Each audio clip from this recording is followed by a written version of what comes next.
very important today. Log on to NASCAR.com and you'll find the entire pit road map to assist you with today's race. Ryan Newman on the pole. The green flag is out. They're racing at New Hampshire.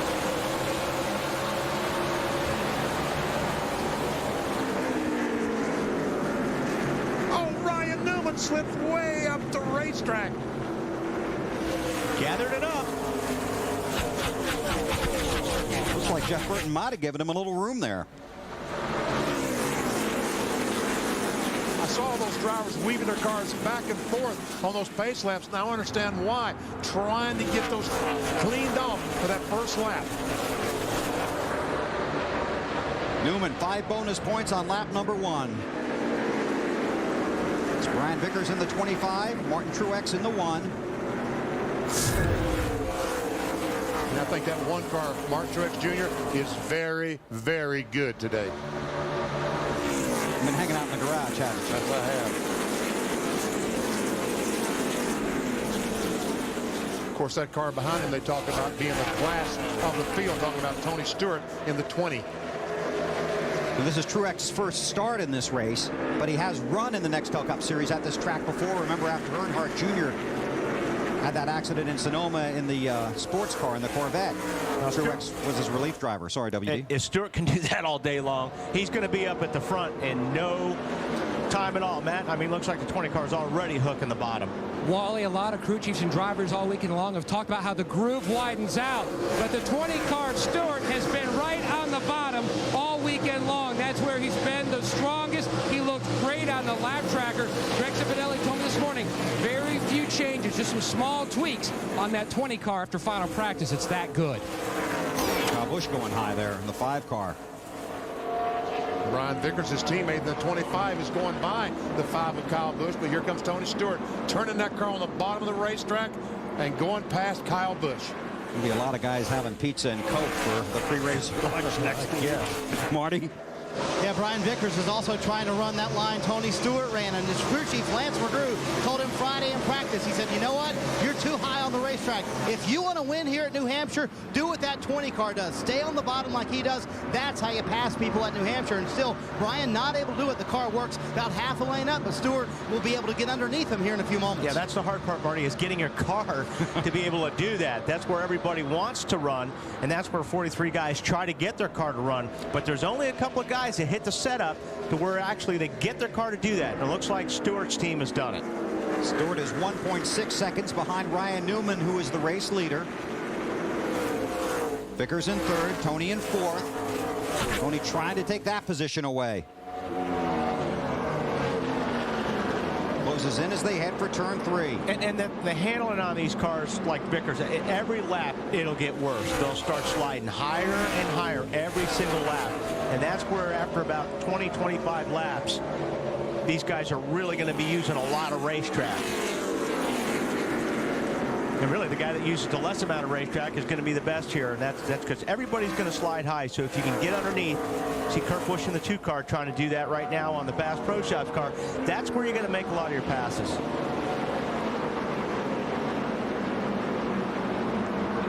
Jimmy Johnson right behind them. You see Jeff Gordon in the 24, and then Reed Sorensen.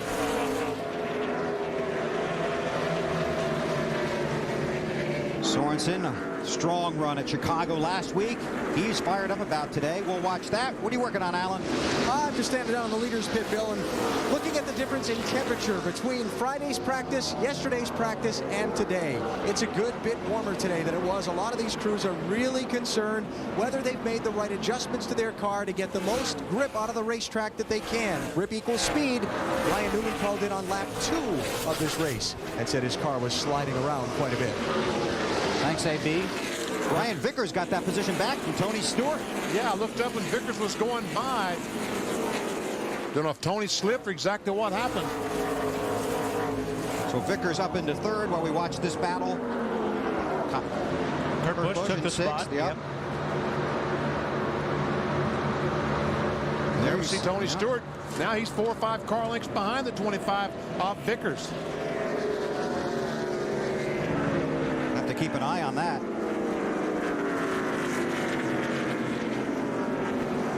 Ryan Newman, the pole sitter, has led every lap so far. 9 are complete. we'll get an update on the Tony Stewart situation. Check out the race leader. NASCAR Nextel Cup Racing from New Hampshire, presented by Subway on TNT. How fast this car is, Marty. Yeah, BP, right before he passed Newman, he came on the radio and said, fellas, the rear tires on this thing have all of a sudden hooked up. He pulled away from the second place man and tracked down Newman, was able to pass him with ease. So right now, Brian Vickers doing pretty well. Battle for 7th on the racetrack, Bill. It's Jeff Gordon on the inside of Martin Truex Jr. And Gordon gets the position. Taking a look at our AutoZone in the zone drivers here in New Hampshire. As we talked about on the Bank of America Countdown to Green, Ryan Newman, strong runs here. Matt Kenseth has 7 straight top 10 finishes, and Jeff Burton, a 4-time winner here in New Hampshire, but looking for his first win since October of 2001. Kenseth, another driver, another team that's going to have to use some strategy. He's currently back in the 22nd position. And their car is not very good. If you talk to Robbie Reiser in the garage this morning, he's not a very happy guy. Making a lot of changes to that 17 car this morning. Of course, Kenseth and company coming off the disappointment from Chicagoland a week ago, trying to make up some ground. Former series champion Matt Kenseth driving that 17 DeWalt car. Currently, he's about that last lap. He was about a ½ second slower than the leader, Brian Vickers. Although most everyone was a ½ second slower than Brian Vickers. Exactly. There's 3rd spot. Jeff Burton. Kyle Busch trying to get it. On board the singular car with Burton, looking back at Kyle. Dave Burns. And the 31 car of Jeff Burton, tighter and tighter and tighter. It started out pretty good, and he didn't really have a lot of complaints about it, but it just won't turn in the middle of the corner. Marty? Kyle Busch was saying, Dave, that his car wanted to spin out every time. Speaking of spinning out, Bill. Travis Wapple, the 32 car, all of a sudden the car just spun around. I was watching the car, almost like he had a flat tire or something. Caution is out. 19 laps are complete. First caution of the race. It's real bad, Chief. How's the car, Travis? So he definitely hit left rear and left front.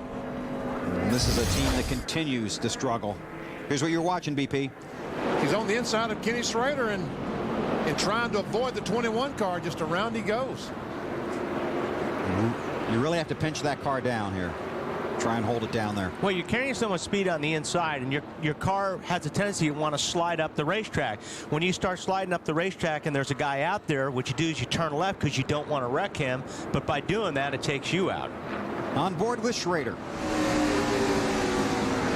See, if that was you in that car, Bill, I would have wrecked you.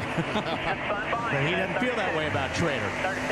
And Benny, this is exactly what we talked about at the beginning of the race. About 20 laps in, strategy's going to start unfolding early here.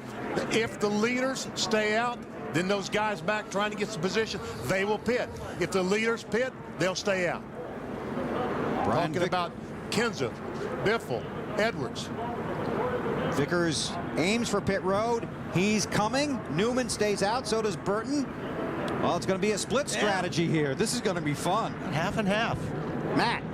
And Tony Stewart, conversation back and forth with Greg Zipadelli, going to make a chassis adjustment. The car, a tick on the tie side, 2-tire change for the 20. Marty? Well, Matt, when you have the fastest car, you don't make many changes to it or any at all. Brian Vickers on pit road said, I'd like to come in a little bit quicker, but I'm happy with it right now. 4 tires, no changes.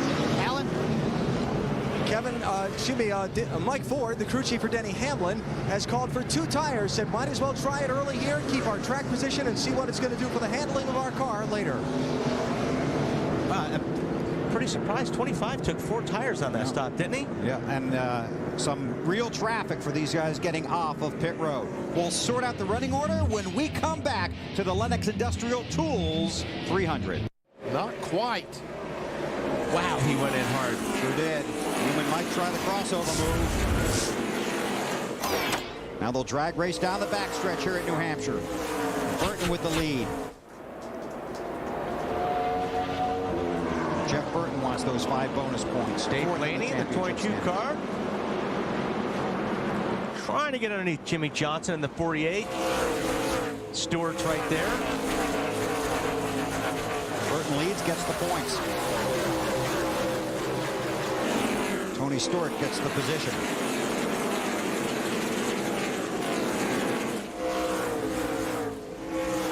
Marty on the strategy of the 25 bunch. Well, I just checked with Lance McGrew, the crew chief, Bill, and the restarted 15th on this run. I said, why did you take 4 tires? He said, you know what? We had the fastest car. I did not want to mess with it. Didn't want to make any chassis changes. Thought the conservative route was 4 tires. I think we can work our way back through the field. He said, you know what, 2?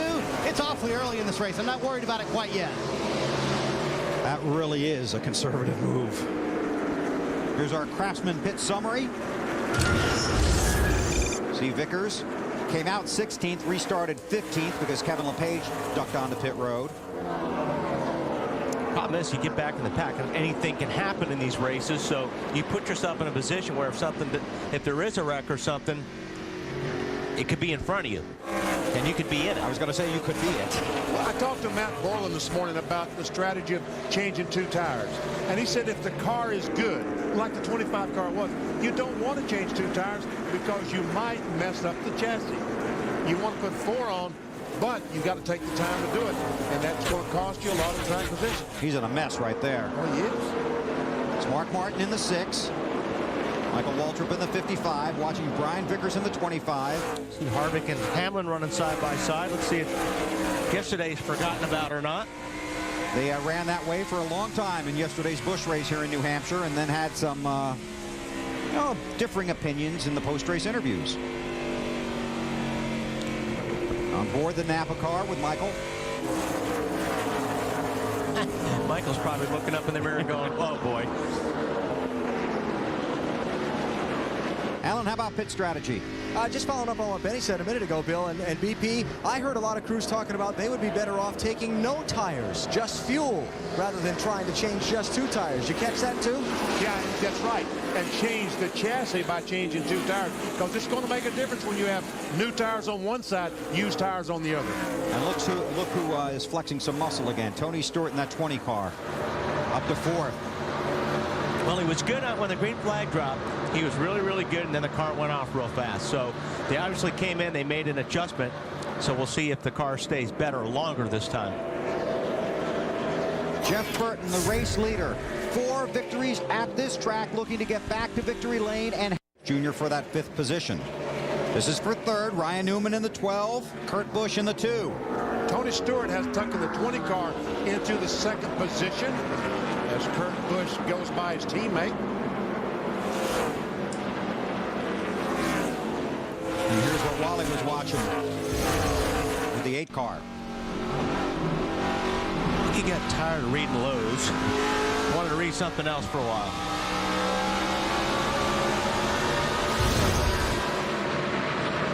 Jeff Burton by 2.1 seconds over Tony Stewart. Fans, follow your favorite driver with real-time telemetry and in-car audio with Track Pass from NASCAR.com. Subscribe today and get it at a discounted price. Learn more about Track Pass. Go to NASCAR.com. This is for 4th. Ryan Newman has it. And Kyle Busch trying to take it away. Kyle Busch has been taking it away from a lot of people here in the last 15 laps. He's running very good right now. That 5 car is working for him, isn't it, Marte? Indeed, Wally. On the last stop, 2 tires for Kyle Busch. He said, man, that car wants to spin out early in the run. He said, if I can survive the early part of the run, comes in nicely. They actually were worried it would get tight too quickly, so they added a pound in the right rear on that stop, hoping it would stay looser a little longer, Alan. And Dale Earnhardt Jr. gaining quite a bit of track position by not pitting under that first caution. Remember, he started back in 25th. As crew chief Tony Uri Jr. told me this morning, they were going to have to do something to try and mix things up, to try and get themselves to the front, and hope it fell out their way when the 300 laps ended. Dave? Right behind them, Jeff Gordon in the 24 radioed to his crew. Plowing, meaning it's tight in the middle of the corner as well. Steve Letarte radioed back. It sounds like we didn't help the turning, but we didn't hurt the grip coming off the corner either. Matt? Directly behind him is the 48 of Jimmy Johnson, slowly fading back. His car loose on late exit. Now Chad Knaus kept him out there. He was one of 7 drivers. They thought the car was coming around. Now they're planning what they're going to do to fix this race car on their next stop. A lot of guys are thinking about that too. Boy, there is some racing action all around this place. And when we come back, we will take you through the field. Right now. by KFC's Fiery Buffalo Boneless Wings. It's no bones, it's all flavor. Only at KFC. And by Craftsman. Craftsman tools are the official tools of NASCAR. Craftsman at Sears. Jeff Burton is the race leader by 2 seconds over Tony Stewart. Let's take you through the field. Here's Dave. And Bill, he got that lead right after the restart, getting around Ryan Newman. Hopes to stay out in that clean air. Here's what Jeff had to say, fourth in the championship right now, about whether anyone's safe up at that point about making the chase. The only two guys that are in are the first two guys. Those guys are in, barring a catastrophe. Those guys are in. But, you know, we don't think we're in by any means. We think we've done a nice job of positioning ourselves, but we're not there. We still have work to do, and 8 races is a lot of races. I believe that Elliott Sadler went to Sears Point 3rd or 4th in points last year and didn't make the chase. So, and it's tighter this year than it was last year. So anything can happen to good race teams and good drivers, and we've got to be on top of that. Jeff likes the position he's in at this track. It's the 7th race he's led in 2006. Matt. Tony Stewart, Dave, slowly reeling in the 31 of Burton. Yet to lead a lap today, but boy, he sure did last year. He finished first and second here, led 405 of 600 laps. Took 2 tires the last stop. Marty, the car just a tick in the center of the corner on the tight side. Well, Matt, as they say up around here these parts, Kyle Busch is wicked fast right now. The car coming in very nicely. He's very pleased with it on the radio. Wants no changes on this next stop as of right now. That may change here in a moment. Drivers always reserve the right to change their mind. Kurt Busch, his brother, right behind him. Car very, very good right now. A little bit surprised. They kind of threw a setup at it this morning. More of a calculated guess of throwing at it. Roy McCauley told me this morning, today will be a challenge for us. Hopefully we hit it. So far, they have. Dave? Crew Chief Steve Letarte told me that they had about 4 options for the way they wanted to set up Jeff Gordon's car for this race. They chose the one where the nose sticks to the ground the most, an aero position that he likes for his driver. Alan. Well, Dale Earnhardt Jr. started 25th. He's running 5th now. His team choosing not to pit under that last caution. Excuse me, Earnhardt Jr. slipping back to 6th a moment ago. Choosing not to pit under the caution to get that track position. Jr. called in on the radio a second ago to say, it's not real bad, just need a little help in the center, Marty. Well, Alan, after that last stop, Brian Vickers learned two things. Number one, they still have a fast race car. Number two, as he came on the radio, said, man, it's hard to pass out here. He goes by the 8 car for the 6th position. Actually, yes, it is the 6th position for Brian Vickers right now. He said the car did come in quicker on this run, starting to get a little bit harder to turn for Brian. Matt? Jimmy Johnson has settled into the 8th position. Chad Knaus told me this morning the team felt like comfort-wise Jimmy's the best he's been here since he swept both races in 2002. Trying to stay ahead of this racetrack as it changes with the heat out. Right now the car is just big time loose. And Denny Hamlin next in line, running in 9th position. The rookie driver said he circled this race on his calendar at the beginning of the year. Why? Because he cut his teeth, his minor league racing career, if you will, on shorter, flatter tracks like this one. He felt this was a place they could do well, and he is doing well so far. Ryan Newman started on pole, did not pit under that first caution. He has slipped back now to the 10th position. Newman winless so far this year. He says it's been the most frustrating season he's had in Nextel Cup so far. It's absolutely been the most frustrating season I've ever had in racing, period. But that makes you stronger, I guess, in the grand scheme of things. And I do know that all things go in cycles, no matter what they are. So hopefully we're cycling out. Yeah, Ryan hoping to cycle back to the front in this one, too, and hoping not to slip any farther back in the field right now. Marty?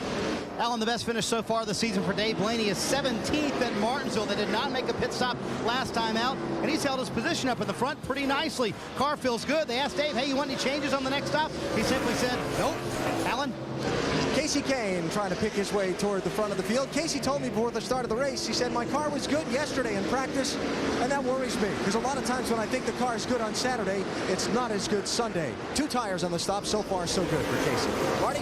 Alan, earlier Bill talked about how Reed Sorensen expects to have a good run this weekend, coming off the momentum they had at Chicago and the nice finish there. Currently in the 13th position. They took 4 tires on the last stop, chattering the front end right there in the middle of the corner. That's the biggest problem for Reed. Matt? Mark Martin told me at driver intros when he won at Kansas in that dominating fashion, he knows what that did for the team, boosting the confidence. That's what they need. Right ahead, Dave, is his teammate already passed by as Mark is just battling a very tight race car. And his crew chief, Doug Richard, would hope hope that you think of Tony Stewart when you look at the 16 car today. He said everyone is chasing the look of that orange 20 car about keeping that left front platform down on the ground. They're working toward that. Right behind them, the 01 of Joe Nemechek. Asked him this morning if he thought they had made some progress in their program. Said, I think we have a pretty good car today, and based on their first adjustment, slight air adjustment for a tight race car, I think they've got it. As for Kevin Harvick, well, he wants more than they gave me. He said, boys, we're going to have to do more than that next time. They only made a half round of wedge adjustment to try to fix that tight race car. Matt. Kevin Mannion trying to dial in the one car, much like their teammate Dale Earnhardt Jr., who's right. New race leader here in New Hampshire, Tony Stewart, got around Jeff Burton just moments ago and took the lead for the first time today. Here's how it happened. Coming off that second corner, gets a great run off the bottom of the racetrack. Jeff Burton sees him back there and realizes he's faster than he is, moves over, lets him go. And that's what Jeff Burton kind of talked about on the pre-race show. It's a lot of give and take, especially on this 1 mile track. See if we can't sneak in the Allstate Good Hands driver. And this is what you were talking about on the countdown, Wally. You hit a guy accidentally, give him some space, let him get back in the race. Yeah, Harvick got in the back of Greg Biffle in the 16, but he backed off. He let Greg gather it up. And I think Greg now realizes that, hey, that wasn't intentional. And at that time, they were in a very tight pack of racing. Allstate, the official insurance sponsor of NASCAR. This is 7th place. Kurt Busch in the 2, Denny Hamlin in the 11. Hamlin trying to battle back for that position. He's trying to run that Tony Stewart line. I'm sure that he's talked to Tony about getting around this racetrack, and he told him you can pass some cars, you can get it to Hamlin on the very bottom of the track. Hamlin and Stewart, of course, teammates from Joe Gibbs Racing. The tough thing is you get right here, you need the rest of the racetrack to drift up in front. He did it that time, but he couldn't pull that off of turn 4 the lap before. Alan? Benny, do you remember the first time you were in a real tight fight for the championship? Oh, yes. Denny Hamlin is in the mix to get into this chase for the Nextel Cup for the first time. Pretty amazing since he's a rookie driver. But I talked with Denny before the start of the race. How is that affecting you? He said, probably a lot more than I should be letting it. I want to know everything that's going on every minute of the race with every one of these guys that I'm racing. And he said, I just need to calm down and drive the race car, huh? That would be a good idea. Yeah, I'm sure you could give him some advice. You've been in these before. Do you remember your battles for the championship, Wally? I do. Do you? Yeah. How'd they turn out? I won a few, lost a few. Very good. Yeah. Marty? I was going to say, Bill, when was that? I don't remember Wally actually contending. I'll show you the black and white photos, okay? Okay, thank you very much. What we're seeing here is we're seeing some of the guys that are, 68 laps in the run, like Kurt Busch, who have not stopped, starting to lose the handle on the race car. See Kurt tight slide up in the middle of the corner of the car, will not turn. That's why that 48 was able to get underneath him, Matt. Jimmy Johnson is running back in that 8th spot. The car is progressively getting worse. Chad Knaus cannot wait till that first stop so they can try to fix the 48. Meanwhile, up front, the 20 of Tony Stewart. Now, I spoke with Greg Zipadelli this morning. Talked a lot about chasing their 3rd championship, and NFL coaches will also tell you it's all about peaking at the right time. 3 times this year they've had some great runs, but also they've had some bad finishes, trying to put it all together. Dave, as we start inching ever closer to the chase, this is the kind of run this team needs to build some strong momentum. Matt, Jeff Burton lost the lead, but he's not really complaining about the car right now. In fact, this team is elated. Yesterday when I talked to them during final practice, 2 different guys told me, we don't know where we are with this race car. Scott Merrill, the crew chief, confirmed that this morning. We didn't know where we were. We tried a lot of different things, went back to what we knew, but back to what we wanted to try, worked with Jeff, worked with my ideas, and I think they did a really good job. We'll see how it plays out. Jeff Burton currently runs 2nd to Tony Stewart. Got his 26th career win at Daytona just a couple of weeks ago. Won here last year in this race. Into the corners, meaning the back end wants to kick around. Kurt gets a cool drink of water. And off the corners, it's tight, meaning the car does not want to turn. They take a pound out of left front tire to help that loose in condition. They also make a wedge adjustment, trying to help that tight off condition for Kurt Busch. He heads down pit road. Michael Waltrip's been on pit road. Dave Blaney just completed his stop. We'll follow Busch out onto the track.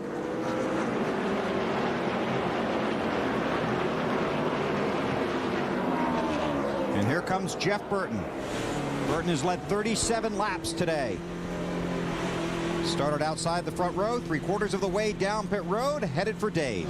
And Bill, this time he gives up the 4th position. Wants his crew to help this car turn a little bit better. The wrench they put through the rear window will adjust the chassis. That will help that. They will also adjust the air pressure in 2 of the tires. Again, trying to help this car go through these tight corners, tight and very flat corners, using these adjustments. Jeff will work on the left side now. The crew does. Get him down, and he's off pit road. Clean getaway. Good stop for that bunch.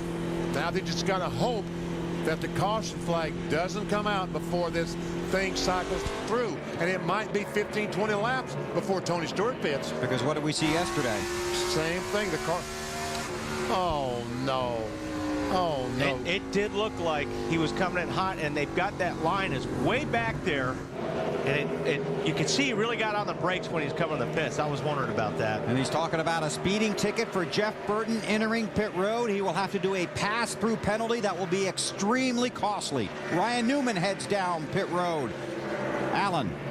Oh, boy, Bill, there's a whole laundry list of adjustments they're going to make on this Dodge. They're going to make a wedge and track bar adjustment. That means you'll see the wrenches go in both sides of the back window. They've made air pressure adjustments on both left and right side tires as well. So the driver sitting on pole, there you see the adjustment on that right rear wedge bolt. He has had his hands full so far, slipping back in this race. The Penske guys send Ryan Newman back out on the track. And Junior decides to come down pit road toward Alan Bestwick. I'm going to be busy down here for a minute, huh? Here comes Dale Earnhardt Jr., another one of the guys that did not pit earlier. So this risky stop here, a 4-tire stop. And let's check on Jimmy Johnson's stop first. Championship point leader is in. Now they've already made a huge track bar adjustment. The car's snappy loose, but also tight, Alan. Just minor adjustments for Dale Earnhardt Jr.'s car. He reported just a little while ago the car is still a little bit lacking front grip in the center of the corner, but overall he's fairly pleased. And there is Jeff Burton. They black flagged him, a pass-through penalty. Watch as he comes in here. I caught this out of my corner of my eye. He really is carrying a lot of speed. Then all of a sudden he gets real hard on the brakes there. Heard just a hint of his radio. Have to believe he was did not believe he was guilty. Dave, you got some more on this? He could not believe he was guilty, Bill. I mean, no, he was incredulous. He said, guys, I was 300 RPM below my marks. They test this on the pace laps with the pace car, and Jeff takes note of it. He said, I was below that. What he doesn't understand, Wally, is what you pointed out, that getting on pit road appears to have been the problem. Marty, what are you working on? Well, Bill, just checking the tires that came off Kurt Busch's car. This is the right rear tire, and it's not significant, but you can see the cord starting to show on the right rear tire, right there around the edge of the right rear tire for Kurt Busch. 78 laps were on those tires. We have not had any reported tire issues this weekend, but we have had tire problems in the past here at New Hampshire. And just to get back to the point you were trying to make, Benny, these guys that have been on pit road hoping the caution doesn't come out. Yes, and the guys that stopped early, they want the caution to come out to penalize those other guys for not stopping at lap 20. About a 19-lap difference between the guys that did and did not stop. We'll keep an eye on pit road when we continue from New Hampshire. Tony, Ryan Newman in the 12 car, David Stremme. Yeah, just Newman went in there really, really deep. You can see he even got on the gas a little bit after he initially got on the brakes. Watch here. He goes in, and then you see another surge right here, and then the car just slides up the racetrack and gets into Tony. And that smoke is not from the tires. That's from Tony's helmet. Full speed.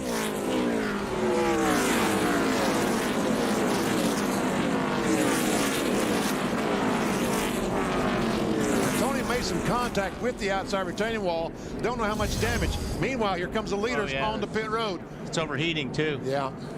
Marty.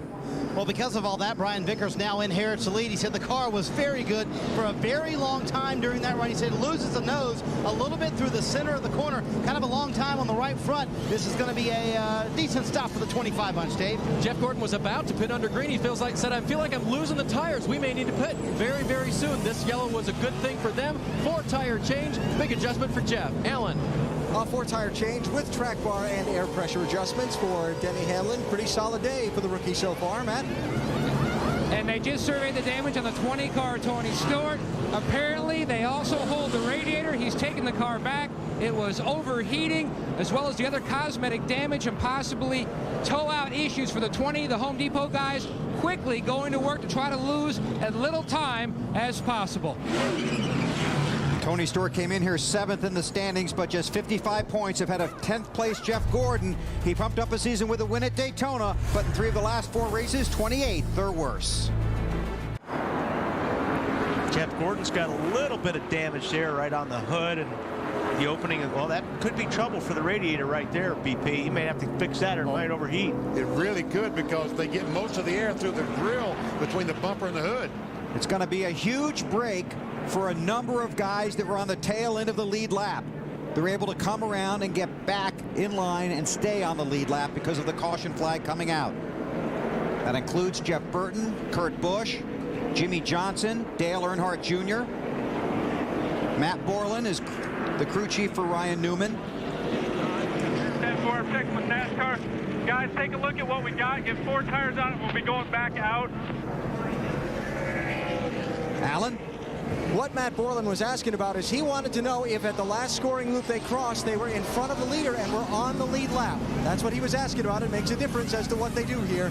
A lot of damage on the front of that car. I see liquid dripping from the nose. They might have punched the radiator on Newman's car. Yeah, if there's liquid coming out there, you see it right there. So that Guys, is we're gonna pull the hood, Ryan. Don't go. trouble. So they'll take out the hood bins, raise the hood, do a visual inspection. We'll go to a replay, start on the freeze, look at the middle of the screen. There's Ryan Newman inside the circle. It's just an accordion effect there. The guy's checked up in front of him, and Michael Ryan Walter. Michael in the 55 car gets in the back of Ryan, and Schrader got a piece of it. That's Casey Kane in the 9, Jeff Gordon.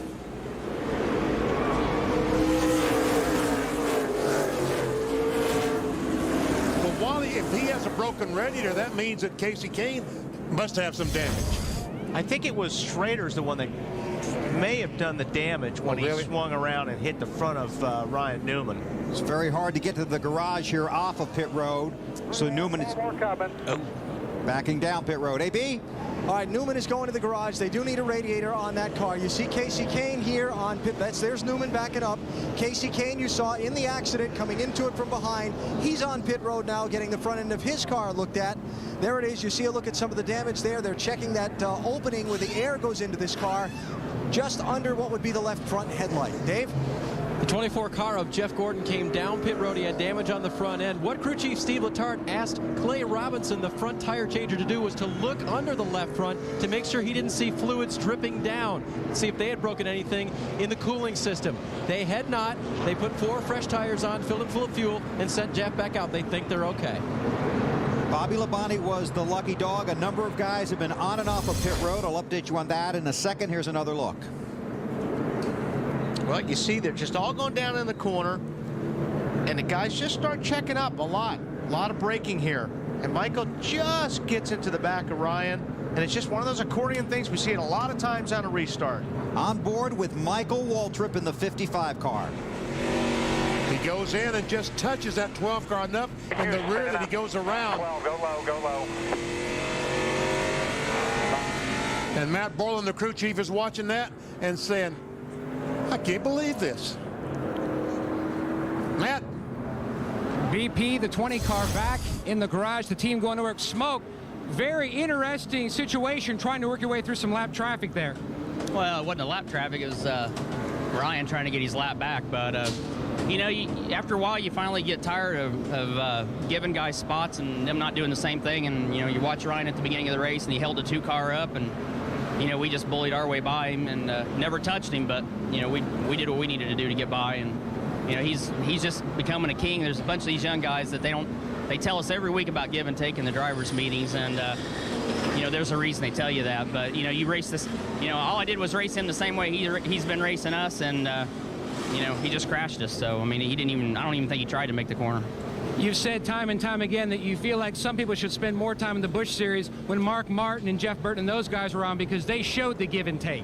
Well, you know, before the TV switch here, the guys were saying that, you know, we're supposed to race every lap. Well, I guarantee you, if Darrell Waltrip and those guys had to race 500 laps like they're trying to ask us to race right now, it wouldn't be so fun either. But, you know, it does take patience. You know, Kyle Busch, the 25 car, you know, everybody I didn't have any problems with anybody. And then, you know, Ryan, when you race him the way he races you, he just decides to dump you instead.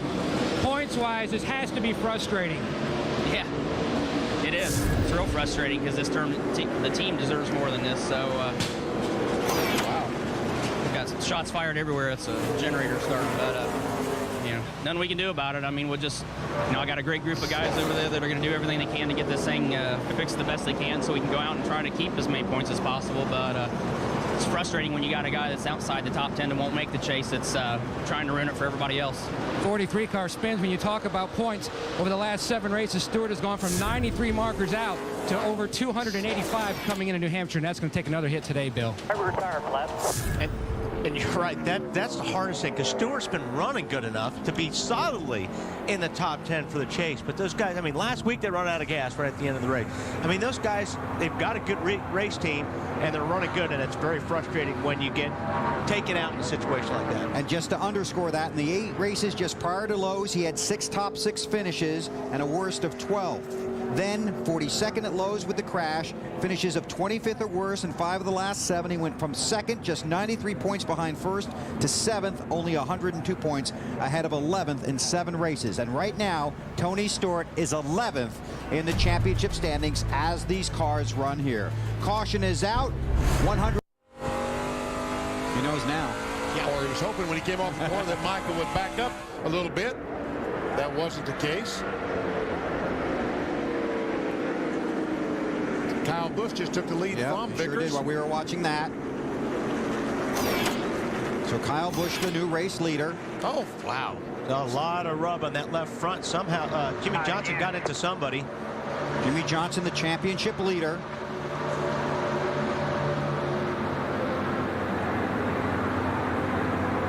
Johnson. Man, are they jammed up. There we see our new leader, Kyle Busch. Vickers now in 2nd. Well, those 2 cars are very, very good today.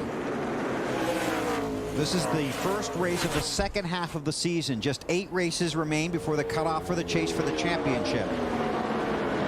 Vickers going back around his teammates. So Kyle Busch got him some bonus points, and Vickers retakes the lead. Yeah. Marty.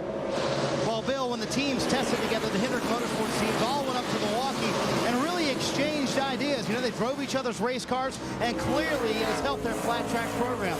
Kyle Busch drove Brian Vickers' car, Brian drove Kyle's car, and that information they gained from that test has helped them from the get-go this weekend. They're extremely fast in race runs, proving out 1-2 on the racetrack right now, Matt. Championship point leader Jimmy Johnson runs back in 25th. Now his crew chief Chad Canals just told him it is smoking pretty good on that left front. It is up to Jimmy. Jimmy's decision whether to pit or not.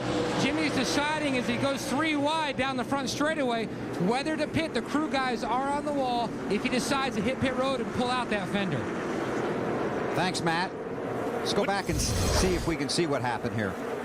There he is up at the top of the screen. Looks like he got into Stremming in the 40 car, and that's where he got the damage. Now, normally, you know, that'll stop after a while. You hope with the new tires it's going to scrape off enough rubber where it will stop smoking, but so far it hasn't.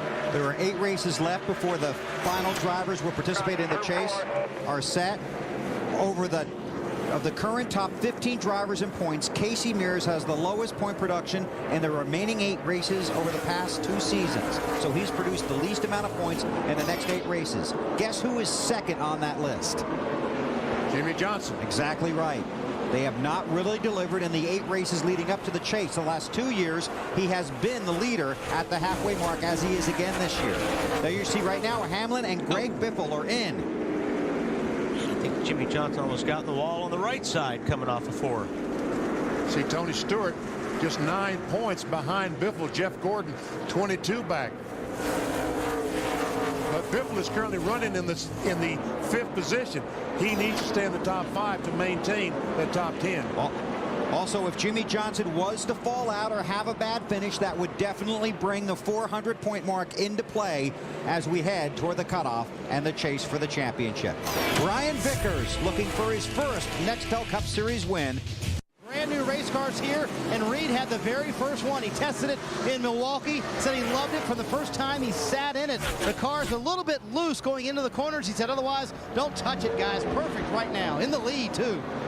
How did Kyle Busch know it was a little loose getting in the corner to get in that room? You know, when you go in a corner like that, and you've got a guy and you kind of look over to your left, he knew because he definitely drove up the racetrack because he knew he was coming. Benny, you've talked about momentum so much in this series. Reed Sorensen with a strong run at Chicago has shown some success in the Busch Series and now out front here in New Hampshire. It looks to me like the last 2 or 3 weeks Reed Sorensen, Jimmy Elledge, the crew chief, have started getting on the same page, started to communicate. Remember last fall, Casey Mears drove this 41 car, and they were very, very good. Texas and also Homestead could have easily won those races. Sorensen 7th at Chicago a week ago. An update on the championship leader from Matt. Jimmy Johnson says the car is just all over the racetrack, loose. He felt like it was on ice. Then he made contact. The team worked on the fender. They used a baseball bat to try to roll it out to fix the tire rub. They also pulled the spring rubber. Also track bar adjustment, trying to make some big swings at this 48 car adjustment-wise to get it back in the park, because right now he's back in 32nd. Alan? Brian Newman back into the race after repairs on his car. We documented that when they were back in the garage. Had some radiator issues and other repairs, but they continue to plug on, hoping to get as many points as they can. And Newman in the 12 car is currently being shown in 43rd position. And who's right in front of him there? Tony Stewart in 42nd. Very disappointing, as Ryan Newman talked about earlier in the race. Very frustrating season. There you see Tony Stewart back out on the track as well. 23 laps down. And he's got a long way to go to try and pick up any points. Yeah, there's no fun right there. Your car's not handling well. You're mad. You're down a bunch of laps. And you got a lot of laps left to just go around and hope that somebody in front of you drops out so you can pick up 1 or 2 positions. Each position worth 3 points. And there you see, aside from Pocono and Daytona, it has been a battle for the 20 bunch. Matt? That works. Bill, 6 times this year they have finished top 3. 6 times they have finished 25th or worse. But this 2-time championship winning team knows what it takes to be in the hunt for a title. And with the chase format, they just have to hunker down. They know they've got some great racetracks coming up. Their teammate won Pocono, which is next week, back in June. Stewart and his 20 team won Indy last year. They've got some great tracks coming up to bounce back. They can't let their heads get low. Now he just has to go out, ride it out for the rest of this day, and just take what he can get. And that may not be a lot here at New Hampshire. Stewart again back in the 42nd spot. Reed Sorensen is the race leader. Meanwhile, Greg Biffle, the 16 car, has closed up right on the back bumper of Kyle Busch. We just want to sort out for you a number of cars running on a different sequence of pit stops here. The guys that just pitted on lap 116 include Brian Vickers, Hamlin, Mears, Stremme, Kenseth, Elliott Sadler, Blaney, Schrader, and Jimmy Johnson. And they are at the back of the field. Hamlin is in 20th spot. Dave on the new second place man, Greg Biffle. His crew chief Doug Grisham and I had a quick conversation about adjustments on the car. I said, did you go crazy on it? Did he need a lot? And he goes, you know what? I only added 1 pound of air pressure to 1 corner of the car, 1 tire. Said we really feel pretty good about the car and have not made any major adjustments. Marty, what are you working on? Well, Bill, you made a great point just a moment ago. That's exactly what's happening to Kyle Busch. Their last pit stop, lap 92. And this is the portion of the run under green flag where his car just starts to go away. It's too hard to turn in the middle of the corner. And he says from the middle of the corner off, I just do not have the drive off of the corner that these other guys have. That's where Greg Biffle pulled away from him. And earlier his teammate, Brian Vickers, that's where Kyle was losing all of his time from the middle of the corner off. And Benny, you know, here in New Hampshire, that's a killer, isn't it? You've got to be able to get back on the throttle and drive it off the corner. That's the only way that you can pass anyone is drive off the corner, get position on them, and beat them down to the next corner. Reed Sorensen is the race leader coming out of the NASCAR Busch Series. His first season in the Nextel Cup Series, looking for his first win. Oh yeah, and he's all of 20 years old. So to vote, text the word race to 191. And we'll get your answer later on in this race. And there might be some new rivalries before this one's over. Dave, how about Burton? He's had a rivalry with being way back in the pack and then fighting through all the traffic to get back up toward the front. Done a really remarkable job after they had that getting caught under green flag conditions with a caution having already pitted. So he's made his way back up all the way, I think, to 11th now, or 10th now, Bill. So quite a run for these guys coming back through. Thank you, Dave. Boy, when he gets back to victory lane, and he will before this season is over, maybe even before the chase begins, there is going to be a huge celebration. Not just him, but all of Childress Racing. That's Scott Riggs, the 10 car, behind Jeff Burton in the 11th position. Truex in 9th. And he's won. Truex faring a lot better in this race than the race where he sat in for Dale Earnhardt Jr. Dave, what do you got now? The 10 car of Scott Riggs just behind the 31 of Jeff Burton. You know, he started the day 42nd, had a very loose car during qualifying, and he's made his way all the way up to the 11th position. Not by staying out all the time, not by making 2 tire stops. Crew Chief Rodney Childers told me 4 tire stops with everybody all day long. I didn't know it until I got done, but it's all right. Everything's fine. The car just broke a motor, I think, and it's a shame, man. We haven't had any engine failures in a long time. I'm real proud of my engine department. I know those guys ain't going to take this very easily, but hopefully they'll just keep at it, man. We just got to chase to make, and everybody just stay focused, and we'll get right through this. And Junior last year, he was 13th at this juncture in the season. Came into this race here at New Hampshire 3rd, like AB mentioned. And Matt, only 1 DNF for the 8 bunch so far in 2006. That was the engine failure at Talladega, so this will be their 2nd. And when we go to the next page of this, look at the number of points, 403. Back to 10th. Hey, a lot of these guys are going to start getting nervous, BP, because when you have days like this, it doesn't take long. You could be out of this thing before you get to Richmond. That's what Jeff Burton said. He said, we're by no means into this chase for the NASCAR Nextel Cup. And we've got a long way to go here at Loudon, approaching the halfway mark in the Lenox Industrial Tools 300. Here in the 20 car. Stewart is currently 42nd, 23 laps down, but on the ensuing restart, Ryan Newman gets a tap from Michael Waltrip. Yeah, they all get jammed up here, accordion effect. Michael gets in the back of the 12. The 21 hits the 12. And guess what? He has a broken radiator. Yeah. And Ryan Newman currently scored 43rd, 28 laps down. Championship leader Jimmy Johnson getting together with David Stremme. Little contact. Left front's got a big tire rub, but Jimmy Johnson's got his hands full even without that rub today. He's currently 22nd. Dale Earnhardt Jr., we just talked to him a few minutes ago, lost a motor, his 2nd DNF of 2006. Our DLP race recap. And here are guys hoping to contend for the Nextel Cup Championship. Johnson, Kenseth has not had a great day. Junior is out. Jeff Burton running better from the outside of the front row.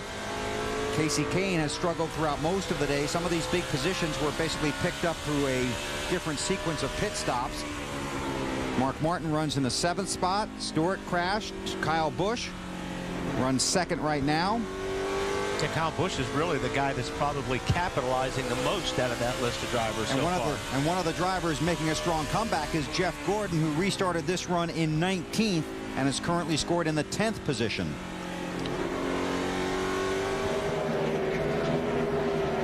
And the driver that was 11th going in is Greg Biffle in the 16 car. the current leader. And as they run now, Biffle 10th in the championship standings. And they have struggled this season as well. Biffle got the win at Darlington, but they have really had to work hard around Newman's car. Dale Earnhardt Jr. now officially out of the race. We're on board with Kenny Schrader as he looks back at Ryan Newman. Biffle trying to put Jeremy Mayfield one lap down in the 19 car. Get underneath him and get by Newman. And Kenny Schrader, he's in 30th spot. He'd be the next car to go down one lap if Biffle can pass him. Greg Biffle has been a challenger for the championship. He wants to be in that position again, but he's going to need a strong finish here today. He's up front. We'll take you all the way through the field when NASCAR on TNT continues. From the driver of that orange 31. As for the guys behind him, the 10 of Scott Riggs being one of them. Just check with Rodney Childers, his crew chief, really tight off the corner now. I mean, really, as he exits the corner, that car wants to push toward the ball. And the 24 of Jeff Gordon, loose in, tight in the middle, loose off. Expect a number of adjustments on the DuPont Chevrolet when Jeff Gordon next hits pit road, which should also be around lap 185. Marty. Well, Dave, when you have a car this fast, Brian Vickers knows he has a chance to win this race. He restarted 24th back on lap 119. Now he's in the 12th position. He's being very patient as he works through the field. Again, the car, very good. They expect no changes on the next stop, Dave. Robbie Gordon started this race in the rear of the pack, and I did check with his crew chief, Greg Irwin, to see if they, like we checked with some other guys, had not taken tires on some stops, things like that. Greg said, nope, guys have fallen out of the race. We've passed a lot of cars, and Robbie has driven his way all the way up to the 13th position. Right behind him, it's the 66 of Jeff Green, another car that's having a good run. Jeff needs to pit like the other guys on or around lap 185 or 186. Marty. Well, Dave, a little while ago, a very exhausted Kurt Busch came on the radio, said, man, this is hard driving. This thing is all over the place.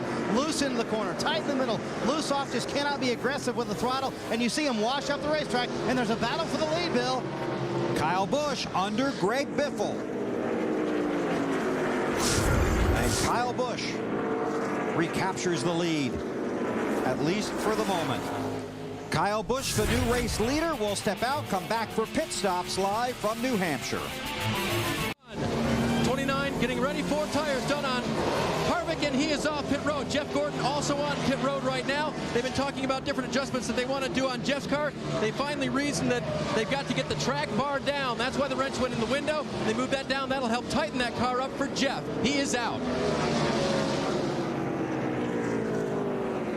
Looking high. The 31 car of Jeff Burton coming in as well. Remember, he said you've got to help this car turn in the middle of the corner. So the crew is going to a chassis adjustment as well. They'll also make air pressure adjustments for Burton.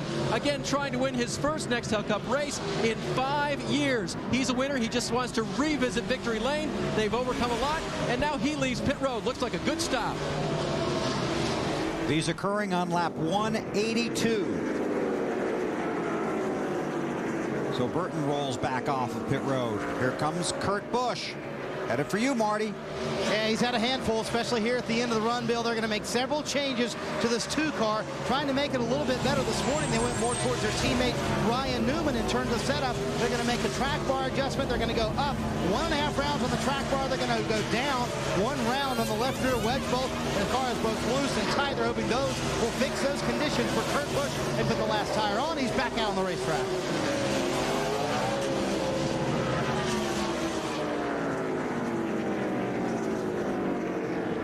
Kyle Busch continues to lead. Green flag pit stops. Again, a number of drivers on different sequences because a handful of guys stopped on lap 116. Kyle Busch benefiting from the problems of Tony Stewart, among others. Making that climb in the championship standings, waving that he'll be coming to pit road this time.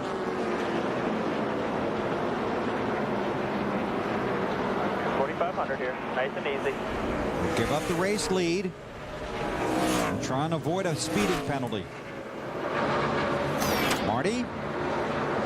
And Bill Kyle was kind of surprised as to how strong his race car was at the end of that run. He said in terms of the chattering of the nose, the tight condition that they have, that's Rick Pigeon, the Jackman you're looking at live. Those are some awesome shots from our director, Mike Wells. He said in terms of that bad condition, it's about a 2 on a scale of 1 to 10. That's good. The car very strong at the end of that run. And what a quick stop for the 5 bunch. That'll help out big time, Matt. Mark Martin just leaving. His car had really come to him. No adjustments for the 6. Biffle has been on and off of pit road. Carl Edwards has also stopped.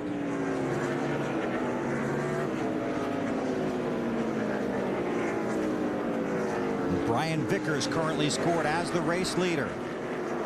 Dave Burns. As you mentioned, Bill, Greg Biffle on and off of pit road. Slight air pressure adjustment only.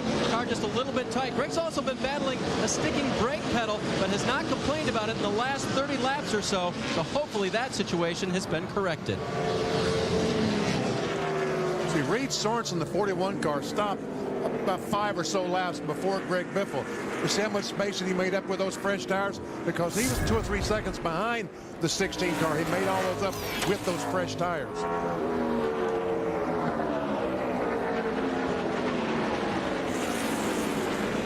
Car in the wall in turn 2, Kenny Wallace. Drops the window net. The caution flag is out. I'm okay. Well, that's going to mix things up. Boy, you're not kidding. 6th caution of the day. It's going to put a bunch of guys a lap down. Scoring monitor says that Biffle, Kyle Busch, and Sorensen are still on the lead lap. Carl Edwards. Let it update one more time as they come by. But right now, Vickers, Hamlin, Jimmy Johnson, Bobby Labonte, Matt Kenseth, Blaney, Casey Mears, David Stremme would be the big winners in this situation. Marty?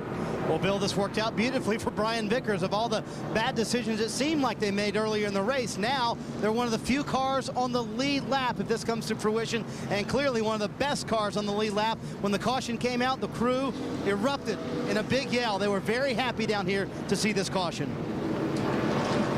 Ken Schrader is the lucky dog. We'll get back on the lead lap. And pit road is open. So let's see what happens here. If all those cars are still on the lead lap, Brian Vickers is no better off than he was because they're going to stay on the racetrack.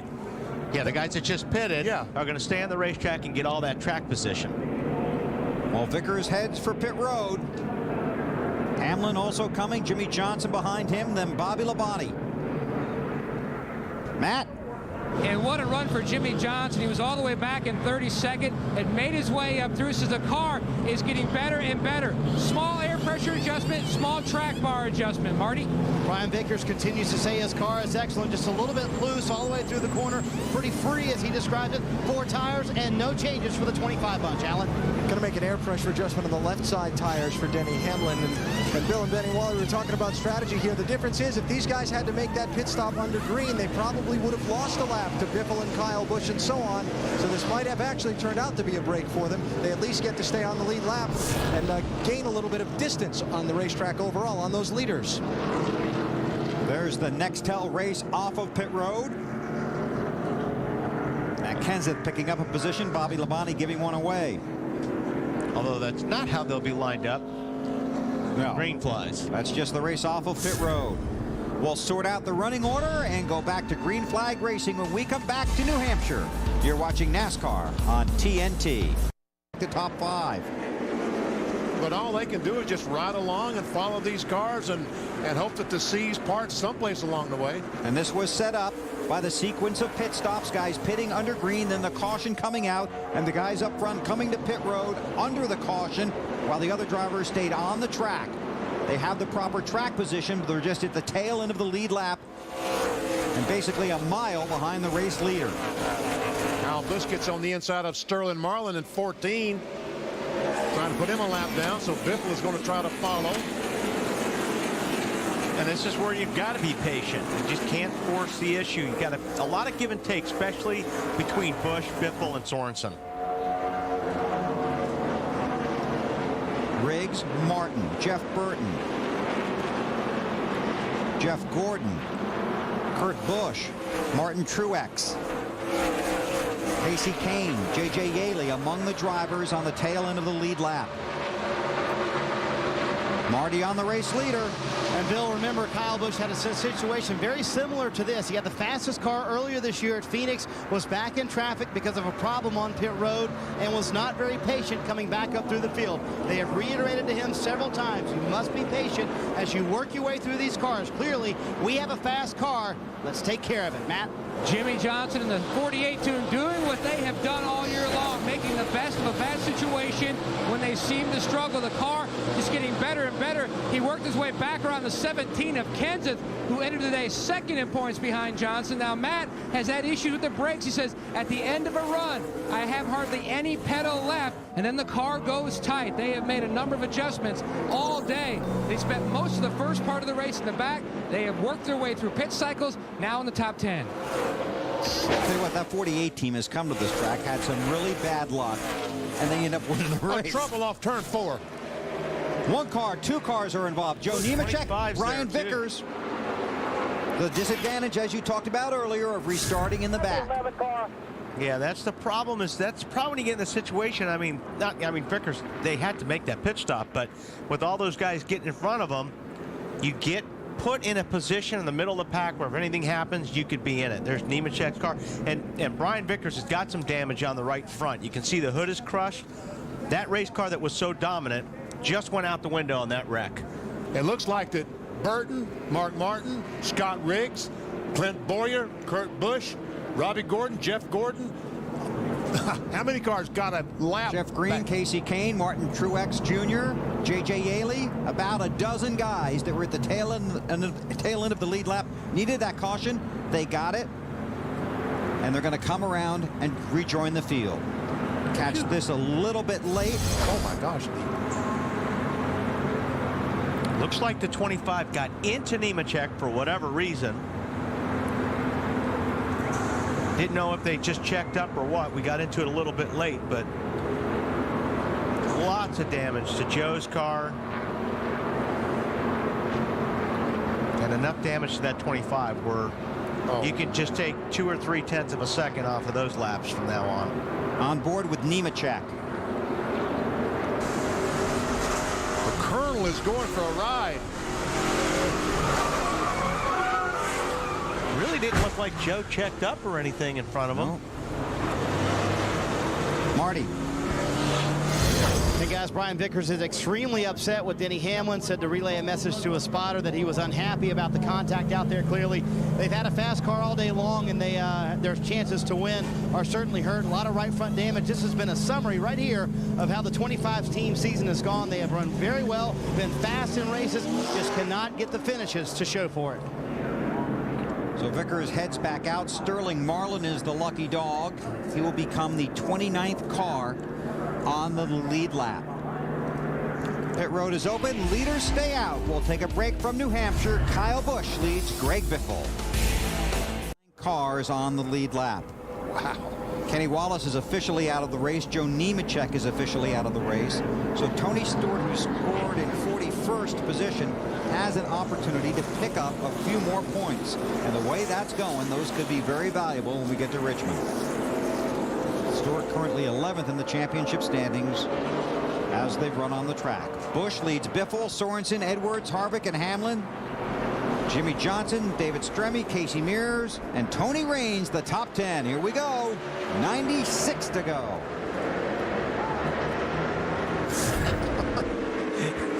Kyle Busch drove it in there. Trying to get, he wants to get away from Biffle.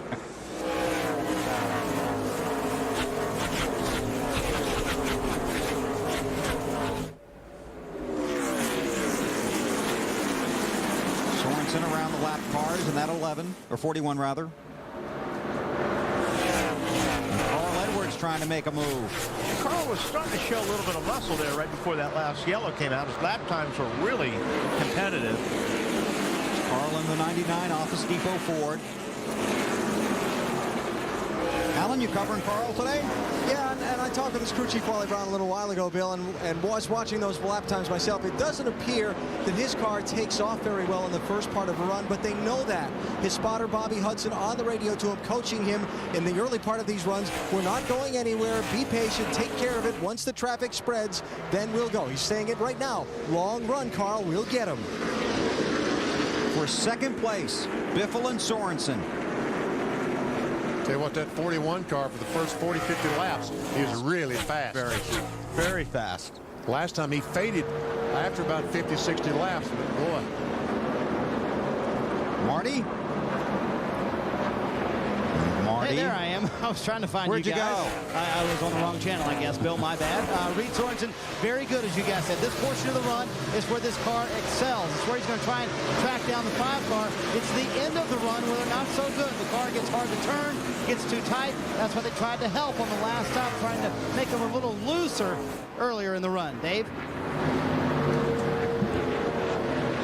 Dave, what's up with the 16? Hey, nothing, BP. He's running pretty good. They don't know what's going to happen till the end of the race here as far as cautions and fuel goes. So one of the radio transmissions I overheard recently was just save everything you can. And that means brakes and fuel and everything. Everything. But there's no way they can run from here to the end. You shouldn't have said that. They got to make another stop. They've got to make another stop. But this is really where these guys are starting on the brakes, especially. They've been hammering these brakes. It's been very hot. And this is where the guys that are cooling the brakes the best, it really pays off because, oh, there goes our camera. You know, you start pumping the brakes. You got something there, Matt? Got trouble on the straightaway there. Jeff Green. Yeah, in the wall. That brings out the caution.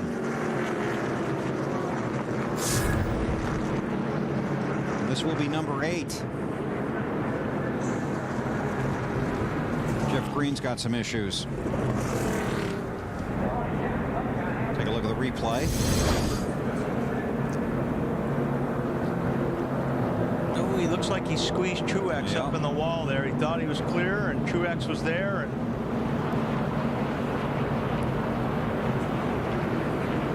so Truex might have some issues as well. And this will be Marty Snyder's new camera position next race. That's cool. That's a robotic camera. Controlled electronically from a very safe location. All right, now then. Now, you were saying about not being able to make it to the NBP? Some of them, can't believe can make it from here. That whatever the Kyle Busch does, the other guys are going to do the opposite right about here. No, I think that if there's any chance of the teams making it, they'll pit now. Okay. Let's see. Pit road is open. All right, here they all come. 29 cars on the lead lap. And I expect that's how many cars we'll see on pit road. Marty? Boy, this is awfully close on the fuel window, guys. Look for some fuel-only stops like the leader, Kyle Busch. Top of your screen, it's going to be fuel-only. Alan Gustafson, crew chief, said, yes, we can make it all the way from here, Dave. Middle of your screen, Greg Biffle. They've been talking about doing a 2-tire stop only. They're going to go fuel only for Greg Biffle. Alan. Going to be a 4-tire stop for Carl Edwards. Crew chief Wally Brown telling Carl we're going to give up some track position here, but we'll have our tires and fuel to the finish, and we won't come back in again the rest of the day. Matt? And Jimmy Johnson already service complete on his car. Long stop because they packed it full of fuel, 4 tires. They should be good to go from here. That's why they didn't pit back on lap 201. They needed at least 10 more laps to make the distance. This is going to unfold in a very interesting fashion. Under caution at New Hampshire, you're watching NASCAR on TNT. Our Napa Field summary, 10 different leaders, 19 lead changes, 3 cars out of the race, and 8 caution periods as the green comes out. Clint Boyer is the race leader. The top 6 cars did not stop under that caution. That's Boyer, Mayfield, Sadler, Riggs, Jeff Gordon, and Sterling Marlin. And this is a mess. This is just a recipe for disaster right here. Oh! Is that Kurt Busch that got in the wall off turn 2? just ran out of room. And Kurt 13th in the championship standings as they race right now. Look at Boyer go. 3 wide back there. Dale Jarrett in the 88. Oh, Robbie Gordon hard on the brakes to avoid a wreck. That's Reed Sorensen down low. The 41 car. On the inside of Blaney with Robbie right behind him. We got Carl Edwards, the 99 car, hung up on the outside. Doesn't seem to be able to go anyplace. Bush is 16th, Edwards 17th, Yaley 18th. Kevin Harvick's back there too, 19th. Mark Martin's in there too. You working that, Matt? Bill, he has used the past 2 cautions to come in and top off. They believe they are close, maybe 2 laps short. Meanwhile, his teammate, the 17 of Kenseth, who's right there with him, he is 1 lap, possibly less, making it the distance. Dave? The guys talked about Robbie Gordon in that mix as well. The 7 car, they put fuel only in on the last stop. And before that, took on 4 fresh tires around lap 200. Marty. You know, Dave, I'm wondering if tires mean a whole lot here in New Hampshire, and I think they do. Reed Sorensen on the last stop took 4 tires. It was a 12.8-second stop. They made an air pressure adjustment, and he's dicing through this field, using the low line to his best advantage and picking up spots almost every lap, Bill. Thanks, Marty. Driven a very strong race today.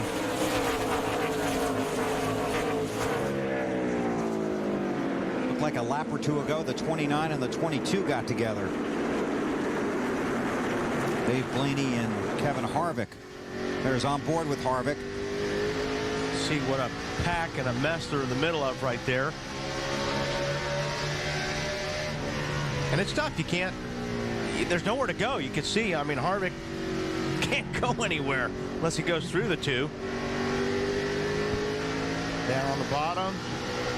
Loses the spot to Jimmy Johnson as he drives by. But this is what these guys are seeing. I mean, there's no place to go. You've got to be patient. Hopefully your line goes. You've got somebody way high up there. This is like being in traffic on the interstate and always picking the wrong lane. You just kind of ride along and just hopefully it starts stringing out. Then he can start making some ground up. Teammates for 3rd. Mayfield in the 19 and Riggs in the 10. They both drive for Ray Evernham.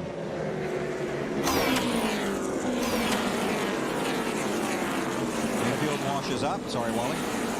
That 10 car has been awfully good today, but Mayfield able to hang on. Riggs falls in behind. Boy, Jeremy's team needs a good run. Those guys have just been struggling this year.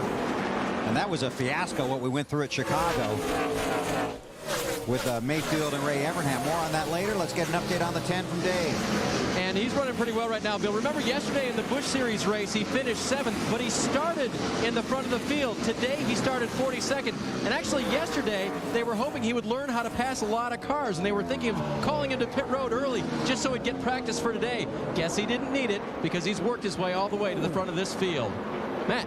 And his teammate, the 10 of Riggs, working the inside, but Jeremy Mayfield really needs this run. Hasn't had a top 10 finish this season. In fact, his best finish was 13th back at Talladega. The car tight in the center. You see him wash up to the outside groove. This team could use this huge momentum builder.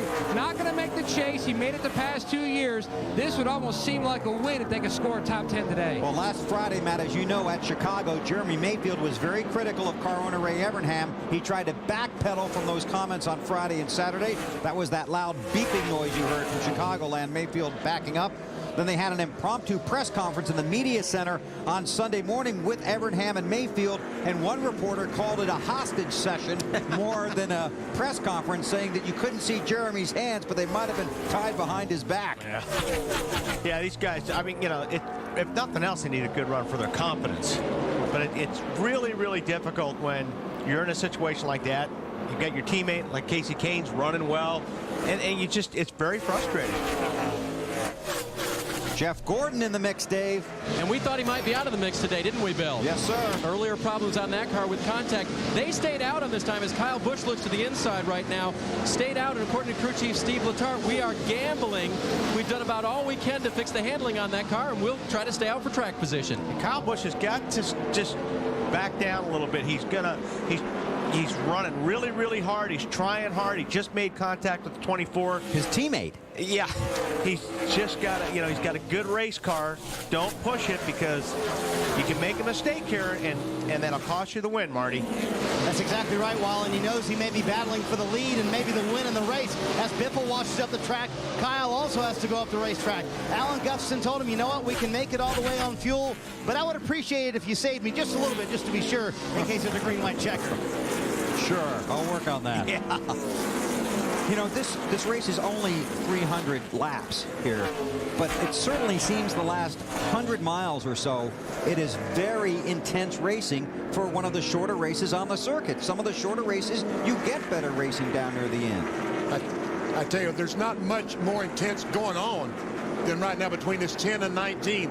The 5:24, Biffle thrown in the mix. Elliott Sadler running in the second spot, just ahead of this battle. That's Riggs trying to get under Mayfield. Jeremy holds him off again, and you have to talk at least just briefly about Elliott Sadler, who's been in the rumor mill for several weeks now about what he's going to do next year. They've really struggled, and now look at him. Through all the pit strategy and some racing luck and some hard work, he's up to second. Clint Bowyer is the race leader. Bowyer, Sadler, Mayfield, Riggs, and Gordon. What's going to happen next at New Hampshire? You got to worry about the speed too much. Well, another guy we talked about on the countdown to green had to have a good run today to keep his chances of making the chase alive. On the right side of your screen. Oh, he gets tagged by Stremme. He was jammed up behind the 32 car of Quapple. David Stremme got in the right rear. So the Miller Lite bunch works on Kurt's car on pit road under caution. We're officially done now. Keep going. We're just hanging here. Give me that big sledge. Jeff Green is the lucky dog. And Roger Penske telling Kurt to hang in there. Yeah. They might have been talking about the race or about the chase. Former series champion. First season replacing Rusty Wallace in that ride, and they have not had the success they were expecting. 5 straight top 10s coming into this race, but not one today. And he'll limp off a pit road. Clint Bowyer gives up the lead to come on the pit road. Marty. Well, guys, the reason he did not pit earlier is because he couldn't make it all the way on fuel. They have gotten just horrible fuel mileage on the 07 all day long. When everybody else pitted back on lap, what was that, 211, right. They were still 15 laps short. So they are coming in right now. They're going to take 4 tires and fuel for the 07. Dave? And Scott Riggs is on pit road in the 10 car as well as the 24 car of Jeff Gordon. Looks like they're going to change 4 tires for Gordon. Fill it full of fuel.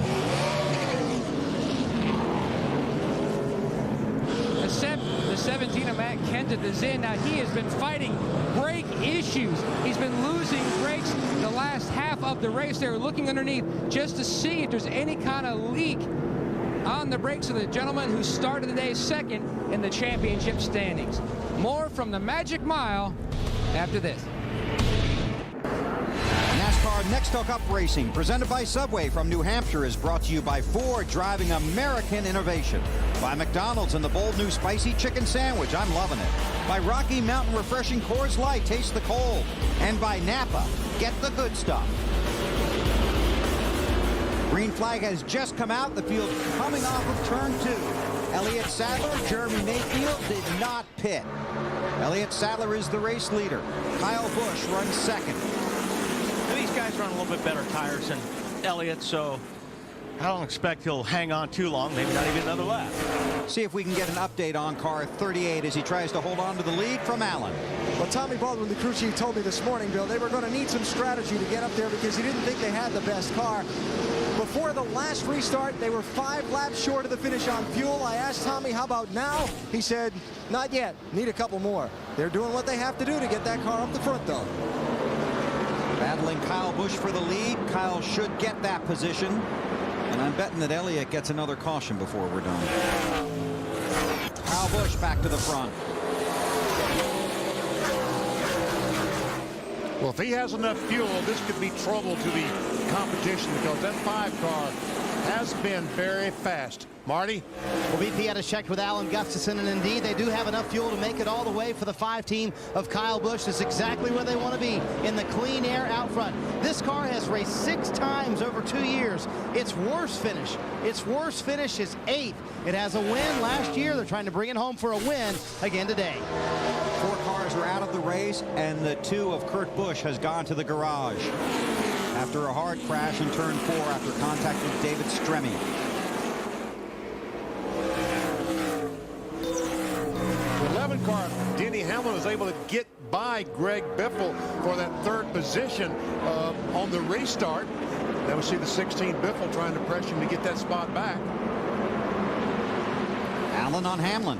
A yo-yo day for this team where cautions are concerned. They were running 3rd earlier, pitted under yellow when nobody else did, went back to 23rd, then were still on the racetrack after other people had pitted. When a caution came out, they moved back up. They took fuel only on that last pit stop. They made it lap 211, and now they've got their track position back. They can try and race for a top 5 finish, Dave.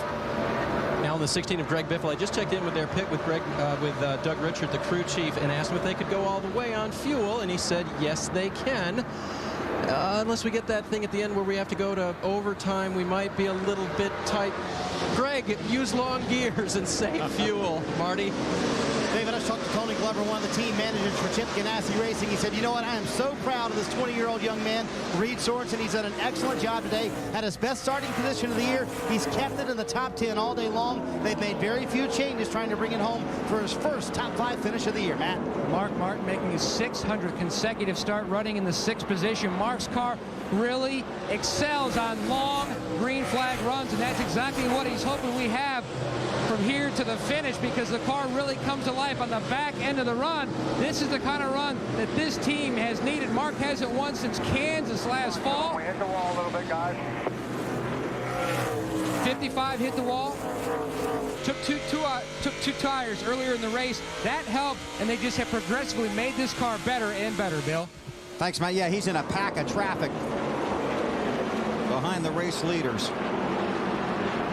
Here's Mears in the 42, Clint Boyer in the 07 looking to make the move under Michael.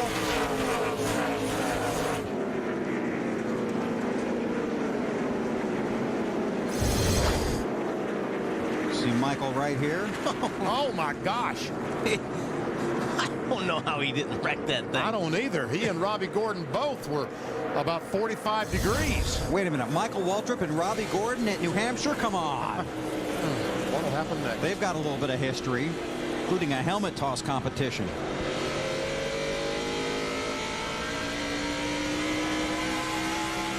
That was a heck of a save. It was. That was a good save, Well, Michael. you know what we haven't done today, Wally? What's that, BP? We haven't cued the duck. Always some interesting things coming when we cue the duck. Let's see. Who has failed to win the most races this season after leading with 10 laps to go? Well, let's see. Kansas was leading at Las Vegas with... And last week? That's 2 right there. Last week, that's 2. So I guess it's Kenseth.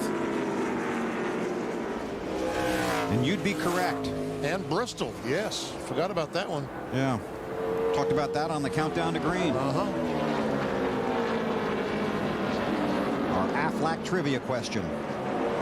Jimmy Johnson, the championship leader. Carl Edwards in the 99. Mayfield in the 19. Johnson's 8th position right there. Mayfield 7th. So those guys rallying back. And Carl Edwards on the high side. You got something on the 99, Alan? Yeah, well, a lot of frustration from inside that race car, and you can well relate. Remember earlier when they pitted, they chose to take 4 tires on that stop at lap 211, which sent them all the way back to 17th place. The crew chief, Wally Brown, has been telling Carl every chance he gets, we'll pass these other guys on a long green flag run because we'll have better speed than they will. In the meantime, Carl's behind the wheel, seeing the laps run out, and him behind all these other cars, and the debate continues. So Carl Edwards falls in line. Everybody chasing Kyle Busch. Elliott Sadler runs second at New Hampshire. And Kyle Busch, look at that. Good day so far for him. But you got to check this battle for 10th position out. Jeff Gordon now is in 9th. See the points, he has 455. Hamlin has 458. Now that's 9 and 10. We go back to 10th. To 11th. Biffle is 2 points behind Hamlin. Stewart 11th. Man, Tony Stewart, those 5 points we saw Hamlin gain, Stewart lost them. -5 positions, Tony Stewart, today. That's a big hit. Stewart involved in a wreck, currently scored 38th, 24 laps down. Should pass Kurt Busch and pick up 3 more points. When we come back to New Hampshire, we will take you through the field. You're watching NASCAR. J.D. Holcomb, Whitesburg, Kentucky. DJ Richardson, Fitchburg, Massachusetts. Rick Pigeon, Fairfax, Vermont. Jason Jones, Ryan, Georgia. Josh Kirk, Chambersburg, Pennsylvania. Brad Pickens, Saluda, South Carolina. Jason Dalrymple, Concord, North Carolina. Mark Mullen, Spencer, North Carolina. The last communication with the crew to Kyle, they said, how's everything going? He said, it's all good in here. Don't worry about me, guys. Alan? Well, Elliott Sadler may have lost a spot to Kyle Busch on the racetrack, but they are having a very solid day. They need one more thing before they can get to the finish with this runner-up spot. A couple of more caution flag laps. Third place is Denny Hamlin. Hamlin having a very solid day. We showed you the championship standings earlier and talked about how Denny was very focused on getting into the chase, was very nervous about it. Right now they're in. They need to get into the finish and then get to Pocono next week, where he won a month ago, Dave. Allen under the last caution. The crew asked Greg Biffle how his car was. He came back. Good. And that's the way it's been running most of the day. After starting 26, Greg solidly in the top 5. Marty. Dave, I bear great shame. I cheated Reed Sorensen earlier. I said this would be his first top 5 of the season if he finished right here. But indeed, this would be his second top 5 of the season. He finished 5th at Michigan. The car, Reed says, is way too tight. Just will not turn from the middle of the corner. Crash. Crash between turns 3 and 4. Kenny Schrader, the 21 car, goes around with some help from the 96, the DLP car of Tony Raines. Schrader trying to get it back underway. Tough break for Kenny. Jeff Green is the lucky dog. And let's go on board with Tony Raines.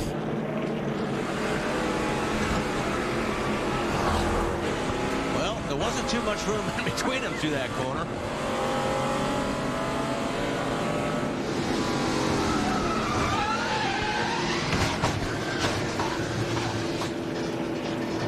Schrader into the wall. Back underway, back under caution at New Hampshire. It's the 10th. Laps to go in the Lenox Industrial Tools 300 here at New Hampshire.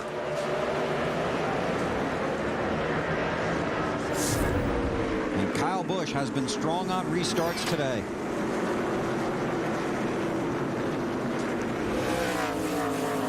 Tries to pull away from Elliott Sadler. Sadler's teammate Dale Jarrett falls in behind him. But Kevin Hamlin's going to take that position. Denny Hamlin. Denny Hamlin, thank you. Kevin Hamlin's visited the 29 car. Yes. And no relation. Right. Jarrett, of course, not on the lead lap. There's Reed Sorensen in that 41 car just ahead of the pack. He's had a strong run today. Very strong run. This caution flag might have been bad news for Greg Biffle. It allowed that 41 to get up on the back bumper. And you're right. He has been extremely fast today. Yeah, I just don't listen to these guys talk. I don't know that all these guys are going to finish the race on the fuel they have in the car. You think some are not? I think some of them may run out of gas. Well, we saw it last week. Matt Kenseth ran out of gas after the tap from Gordon. Tony Stewart ran out of gas. Fuel mileage very critical every week. There's Sorensen trailing Biffle. Yeah, and those guys aren't trying to save fuel. No. The crew chiefs can say what they want, but guys like Biffle and Sorensen and these guys, they're not trying to save fuel. They're trying to get to the front. Marty? Wally, I just went to check with Jimmy Elledge, crew chief for Reed Sorensen in that 41 car, and I said, can you make it all the way? He said, we're close. We may be one lap short. We're going to try and make it all the way. The problem, car just doesn't handle very well. Car's awfully tight right now for Reed. Dave?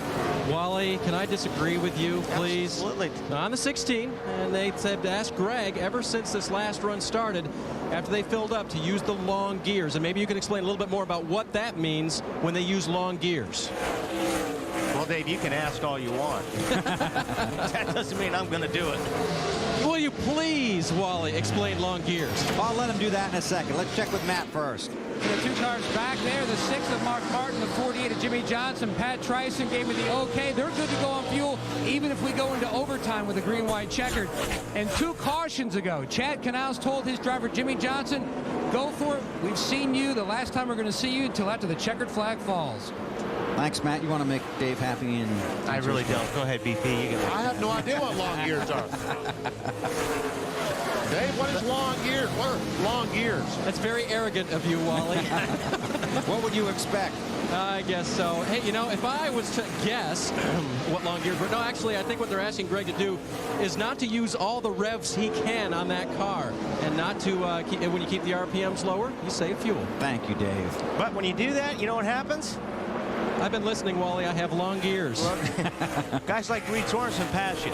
So, I mean, you know, that's a problem. If you're going to do that, you're going to save fuel. Yep, then you're looking for a top 10 finish, but you're not looking for a win, because you're going to get passed when you start trying to save fuel at a place like this. You know, Greg Biffle, remember at Phoenix, was leading the race with what, 5 laps to go? Ran out of fuel. That's not the only time he's run out of gas this season. We'll see what happens today. Kyle Busch runs up front, leading Elliott Sadler and Denny Hamlin. Kyle Busch, a couple of wins last year, looking to get back to victory lane and deliver the checkered flag to his team in New Hampshire. Elliott. So Sadler loses a couple of positions on that lap. And Busch leads by about 1.5 seconds. And pulling away. He has led 82 laps today, clinched the 5 bonus points for leading the most laps. There's the race leader. More from Marty. You know, Bill, back at Michigan in June, Kyle Busch had a car that could probably win the race. They had a problem on pit road. The Monday after that race, Alan Gufson, the crew chief, called a team meeting. Everybody that worked for the 5 car had to be present. He said, you know what, guys, if we're going to be in the chase, we have to focus. At that point, they had fallen out of the top 10. In the races since, they haven't finished worse than 11th. This morning, he had the same meeting, said, listen, we have a car that can win this race. If each of us do our jobs and not worry about what everybody else has to do, we can win the race. Currently, they're in the lead, and as you see, this could be a huge day for the 5 team. It may be a day, in fact, that locks them into the chase. And it has been a roller coaster season for Kyle Busch. Was black flagged for aggressive driving in the Daytona 500. Also spent some time in the penalty box in Phoenix for that payback he delivered to Casey Mears under the red flag.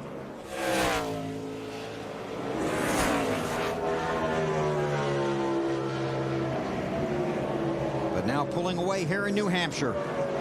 With 14 to go, Denny Hamlin runs second. Then it's Sorensen. More on Hamlin from Allen. Well, Denny Hamlin's team has told him, and they're good to lap 302 on fuel. Now the question is, can he do anything with Kyle Busch? Denny Hamlin very much having a fine run and clean air, making a big difference on this car, Marty. Reed Sorensen says he's just driving the race car right now. His car is just a little bit too tight to catch the guys in front of him, but the car has been awfully good here late in the run. He's trying to get his best ever finish. Alan? No comments out of Elliott Sadler on the radio as far as the reason he slipped back a couple of positions. Remember, he's on a little bit older tires than these guys that are racing around him. We're still worried about having enough fuel to make it to the finish. Dave? Greg Biffle still looking for his first win here in Loudon. They told him that the 38 is pedaling, that he's coming back to you, but the 38 has to cooperate for that, and so far, Greg can't catch him. Alan? Well, Carl Edwards has talked about the fact that it has become very, very difficult to pass on this racetrack in the late going in the race. A lot of traffic that he's been mired in, coming back from 17th up to 6th. Now he's trying to see if he can pick up a top 5 finish, but he thought he was contending for a win a while ago, Matt. Mark Martin, the 6th, gave up that 6th position to his teammate, the 99 of Edwards. Now he's just trying to hold on to 7th. He's trying, a little loose off the corner. The car both tight and loose, beginning to fade. Dave? They made an adjustment for Kevin Harvick early in this race that made what Todd Berrier would term as solid, a car that you can adjust a little bit either way. Unfortunately, they've been playing the track position game. He's only gotten up to 8th. Matt. Earlier in the race, Jimmy Johnson had fallen all the way back to 32nd. They thought this was really going to be the best showing since they swept both races here in 2003. But what a work in progress. Never gave up, worked their way into the top 10. Right now, just trying to soldier home with a good, strong finish, Dave. Same story on the soldiering for the 31 of Jeff Burton. Remember, he started on the outside of the front row, got put a lap down when a caution came out after he had pitted under green. They fought back to 10th. Thanks, guys. A top 10 through the field. There are 28 cars scored on the lead lap. Kyle Busch is the race leader. We talked about his problems at Daytona and Phoenix. Of course, also involved in that Hans throwing incident in the Coke 600 at Charlotte. But today it's all about how this car and this driver have performed. A 2.5-second lead over Denny Hamlin, looking for his first win of the season. A couple of victories last year. And he's got a lot of open racetrack in front of him, so he doesn't really have to deal with a whole lot of traffic. I don't think between now and the end of the race, he's got one car in front of him, Jeff Green. So he's a pretty good position right now. And we've talked about Kyle Busch for so long, it's hard to remember he's only 21 years old. Very, very talented young man. Very talented. Let's take a look at the speed at the lines, and if anyone is running faster than, in fact, Denny Hamlin a little bit quicker. Carl Edwards has been fast, and there you have it. Carl's been cranking some pretty good laps off here last 4 or 5 laps. Problem is he's 6 seconds behind him, the leader. Jeff Burton and Jimmy Johnson for 9th. Burton sliding the save. 48, I think, got in the wall a little bit, too. Jeff takes the position.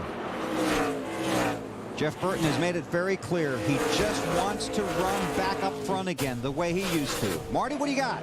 Well, Jimmy Ellis just radioed to Reed Sorensen. He said, you know what, guy, we have 8 laps to go, and we might make it on fuel. They were counting on a couple more caution laps. We'll have to see if the rookie can bring home his best ever finish. There is Sorensen in the 41 car. Would you call him a win waiting to happen? Reed Sorensen? Yes. Again, another young man. It's unbelievable just how good these young guys are. There's Kyle Busch, 2.7 seconds in front of Hamlin. Car owner Rick Hendrick. He's got a lot of talent in his stable, and people believe Kyle Busch has a lot of talent. Just as Wally talked about, needs to control his emotions on the racetrack.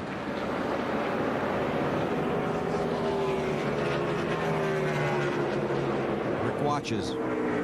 5 laps to go.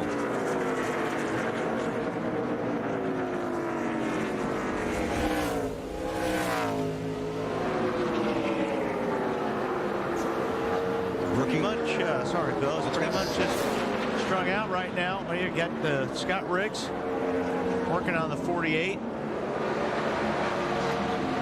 That's for 10th position right there. Riggs just can't pull it off. I don't think he's through with him yet. It's Kyle Petty in the 45. Kyle several laps down, 3 laps down now. Oh, I'll tell you what, Jimmy Johnson's been all over the wall. Coming off of 2 and 4. Uh-oh, we got somebody out of fuel. Is that Jeremy? Jeremy Mayfield got on pit road and has it restarted. This is for 5th place. Teammates here, Carl Edwards in the 99, Biffle in the 16. OBP, we'll see if a few more cars will run out of fuel here in the last 5 laps, 4 laps. Well, Tommy Baldwin said the 38 needed more caution laps, right? Elliott runs in the 4th spot. Edwards right behind him. Less than 3 to go.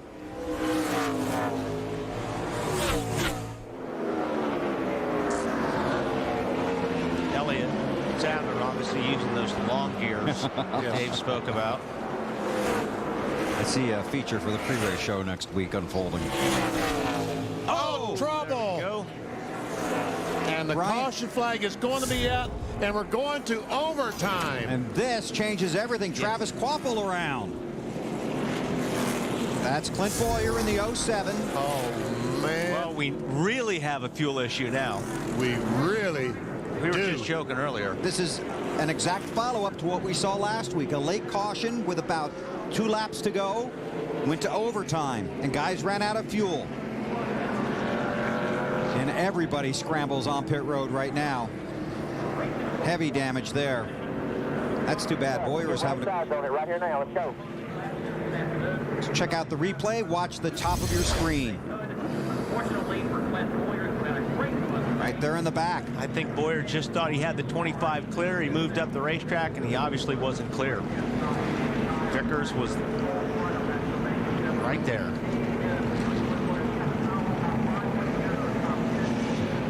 I'm sure they're going to be holding their heads. It's the 5 crew. Their reaction.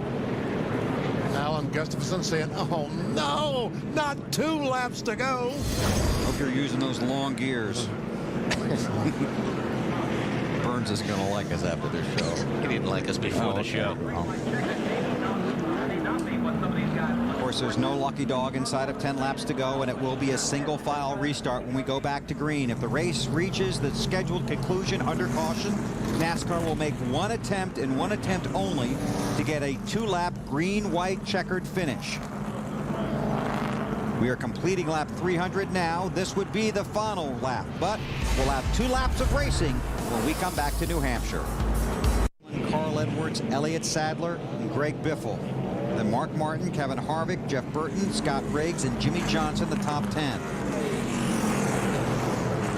Folks, have you ever been nervous? You've got a bunch of crew chiefs on pit road about as nervous as they can possibly be about the fuel situation. I'll tell you what, you got another couple guys in those race cars that are pretty worried right now. I mean, just one mistake by Kyle Busch, or, I mean, he's going to get passed. You don't want to see when you're leading. You don't want to be in this position. That 99 car is not that bad. Right, right. Alan? So what do you do when you're tight on tires and you normally spin your tires to clean them off before the restart, which means you'd have to rev up the engine and use some gas, right? Denny Hamlin just called to the pits and said, what do I do, basically? And he was told, wait until the last possible second and do it briefly. And he's going to have to wait another lap. Wow. The 55 car looks like he's blowing water on the back. They're going to probably, I mean, they'd have to push. This is going to burn up a lot more fuel. How did that happen? He's crashed back there and broken the radiator. Look at the 32 car. Looks like he's won't work.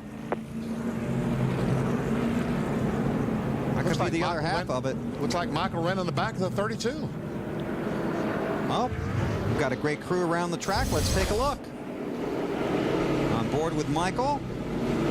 Our guys are trying to come back to us,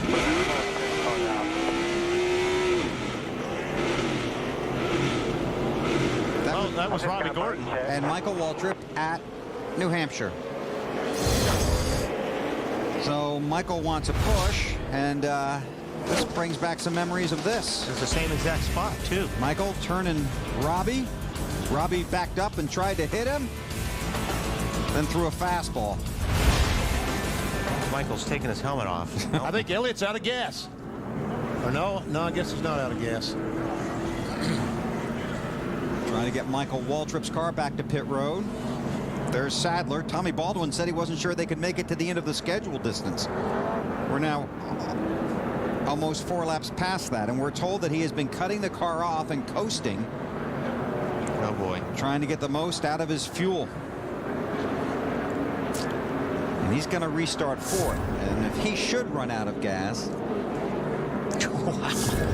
And oh man, with Michael's deal back there, now these guys have to clean the track up. That's going to add another 2 or 3 laps. It's even making it tighter for the guys that were already tight on fuel. And those guys are hustling back there trying to get this track clean, because obviously NASCAR realizes that a lot of these guys are close on fuel. Hey, Reeve Sorensen might be okay. He pitted. He has gas. So you're saying that 20 guys are going to run out of fuel? Could be. Oh, Benny, always the optimist. Snyder. Hey, fellas, obviously Kyle Busch is now concerned about fuel, as everybody else is. We've talked about that. Kyle is asking NASCAR to please either red flag the race or get it going. And obviously, fuel is a concern for everybody, so I would think the red flag at this option would still be an option, correct, Bill? It would be, but I don't see that happening. I mean, they're almost got the track cleaned up, but the pickup back there is moving. NASCAR has been pretty quick to use that red flag in situations like this in the past. This was an unforeseen incident.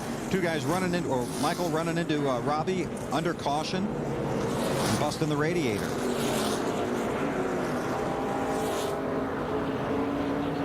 And they will get the one to go when they get to the line this time. This completes lap 3:05, so now we're 5 laps past the scheduled distance. Oh, man. Just one more lap. Next time is 3:06. All right, so you better get to 3:08. Oh, man. Alan? Bill, when NASCAR first implemented the green-white checker finish, its intent was to ensure the fans, these 101,000 fans here today who came to see a race to the checkers, to ensure that they got to see the best possible chance for an exciting green flag finish. The worst possible case scenario was just what we're seeing play out today. People short on fuel, an extended cleanup that forces perhaps something to alter the finish. The teams all knew it going in. Everyone understands that the green-white checker is a good thing for the sport. This just happens to be that one situation that nobody can really control. They've all got their fingers and toes crossed. All right, AB. Well, there was nervous drivers a little while ago. They're really nervous now. Be a lot of talk about this tomorrow. Especially when you take a restart, you run out of gas in front of a guy, you're going to get run over. One attempt at a 2 laps of green finish. The green flag's in the air, white flag next time. Good restart for Kyle Busch. Uh-oh, Elliott Sadler looks like he's out of fuel. Did everything he could. Still under power, though, it looks like maybe back there. Oh, he's out of gas. Nope. Out of gas. You're right, Wally. He's done. Oh, the 99 just taking a look at Hamlin. He wants by bad. He tried low. He couldn't. He's going to the high side. And he's been running that high line. Oh, he's sideways. He's giving it everything he's got. Last lap. Ooh, in the back of him. The 96 car is spun, and the caution is out. The race is over. No, it's not out. It's not out. It's not out. It's not out. And Edwards has position on the outside. Oh, he's going to drive it in there for everything he's got, and he takes it. It looked like Hamlin either sputtered or just he got out of the gas way early. Try and run down the race leader coming off of 4. 11 is out of fuel. Denny Hamlin loses another spot. Kyle Busch wins at New Hampshire. Hamlin coasts across the line. And he will come across the line in 6th position. And Elliott Sadler stayed out on the track and is trying to coast around to the finish.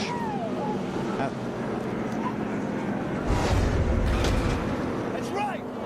Chevrolet congratulates Kyle Busch and the 5 Monte Carlo SS on another great Team Chevy victory. 25 of the last 34 NASCAR manufacturer championships and counting. Chevy and American Revolution. Marty. Well, now Rick Hendrick is all smiles. And how are your nerves on that green-white checkered, Rick? I'm way too old for this. I had a birthday last week. Man, I'll tell you. His great car. And, you know, Alan told me last night on the phone I need to come up here. Said they're going to win the race today. But, you know, we were just, it was going to be awful close on fuel. You got a talented young man behind that wheel who showed a lot of patience today. Hard to believe he's as young as he is, got as much talent as he does. Looking for good things. I think he's 4th in the points now, right? Yeah, I think he may be even higher than that, Rick. That's good news. 21-year-old Kyle Busch wins here at New Hampshire. Unofficially, Kyle is 4th in the points. His first win since Phoenix last November. Also won at California last year. His second top 5 finish in 3 New Hampshire races. He was 4th here last July. 9th win for Chevy here at New Hampshire. Kyle Busch, in a green-white checkered finish, wins in Loudon. Time now for our sprint post-race report. Let's go down to Victory Lane, and here's Alan Bestwick. Well, Kyle Busch told us before the race that he was a little more concerned with protecting his place in the chase for the Nextel Cup than winning the race at the start of the day. He's done both this afternoon. The team owner, Rick Hendrick. Well, Kyle, congratulations. First questions first. We'll work backwards. How nervous were you riding around under the caution before the overtime that you might not see that checkered flag?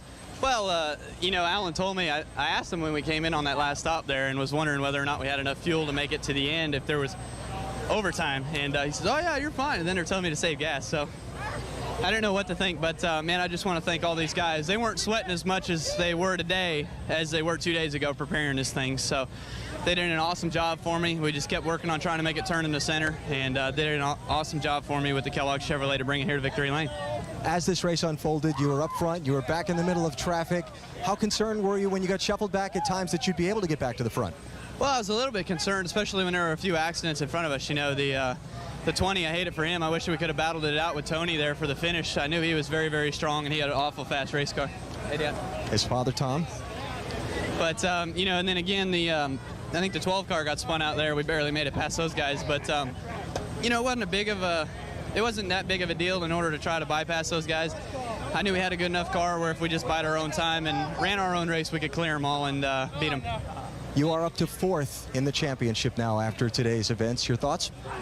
The biggest thing with that is, yeah, it's great and it's cool and everything, but, you know, the points difference between 4th and 10th, I mean, it's so darn close. I mean, we just went from 8th to 4th. Next week we can go from 4th to 12th. So we just need to keep rolling like we are here. The past 3 weeks, we 3rd, 2nd, and a 1st. I guess I have to win to get an interview on TV, but hey, that's what it takes. That's what I'll do. We'll be here next week again if we can do it.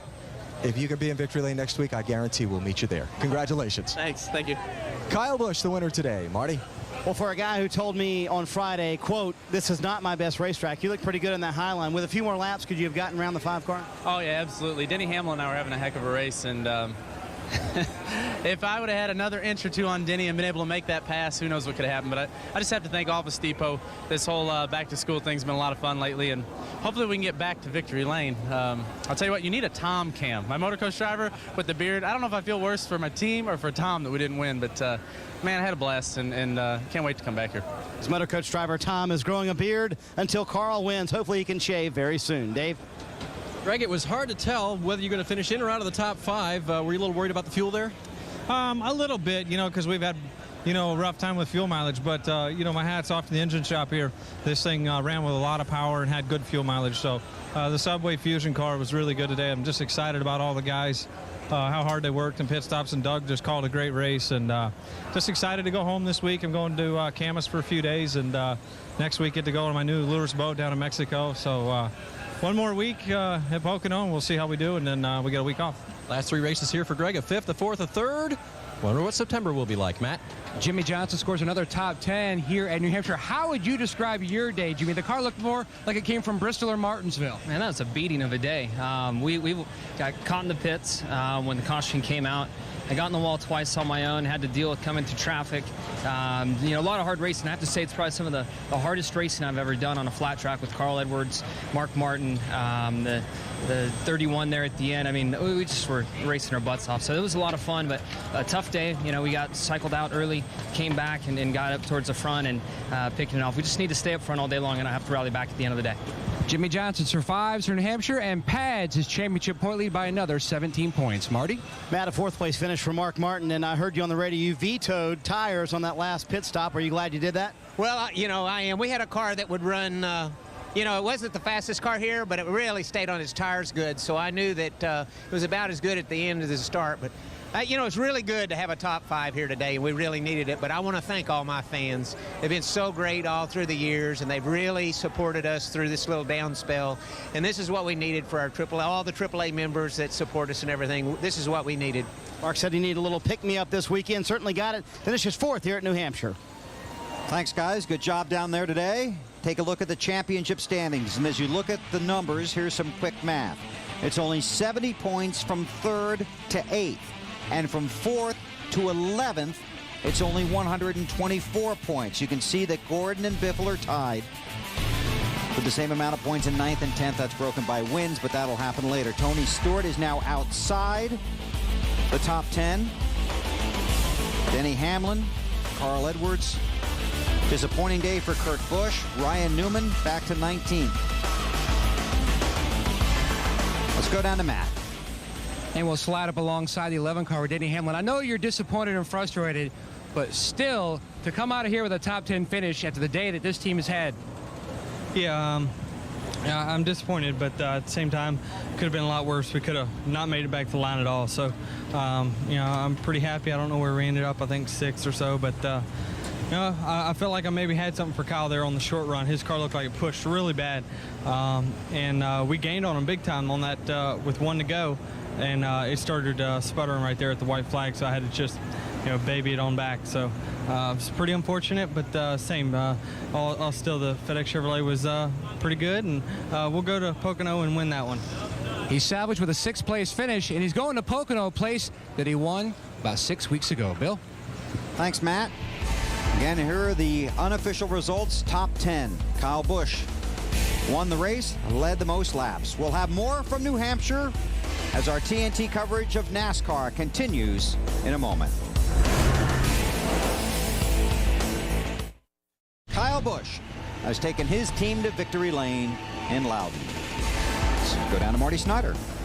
With Casey Kane, Bill, who's taken a moment to kind of relax a little bit on a very hot day here at New Hampshire. That took a lot out of you, didn't it? Yeah, I'm exhausted. It was a long race in the heat, but happy with my team. Dodge Steelers, UAW Dodge Charger was good and up and down. I mean, we struggled. We ran into Newman when he spun and bent the front end and fought back to 8th. So we got a couple cars in that final restart, and it was good. We could do that. For you guys, as much of a struggle as it was, what does the top 10 mean this afternoon?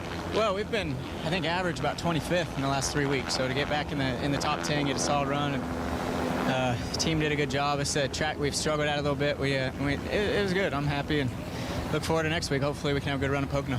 A solid but exhausting day for Casey Kane, Matt. And what a run for Jeff Burton. You were caught speeding on pit road, and that changed your day, and from that point on, strategy changed, and this team really fought back. Hey, I'm just feel really dumb for speeding down pit road again. It's the second time I've done it. We pumped our pit road speed up, trying to be more competitive on pit road, and we just got to back it down some.